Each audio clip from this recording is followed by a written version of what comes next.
الدنيا والآخرة.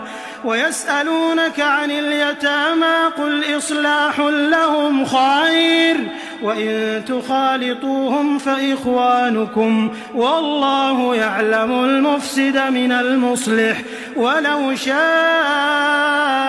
الله لأعنتكم إن الله عزيز حكيم.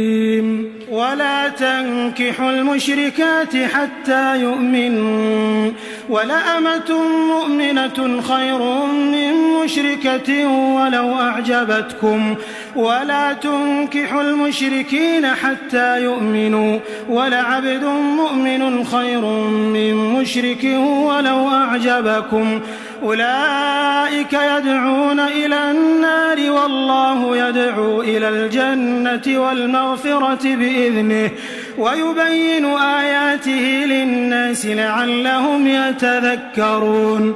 ويسألونك عن المحيض قل هو أذى فاعتزلوا النساء في المحيض ولا تقربوهن حتى يطهرن فإذا تطهرن فأتوهن من حيث أمركم الله إن الله يحب التوابين ويحب المتطهرين.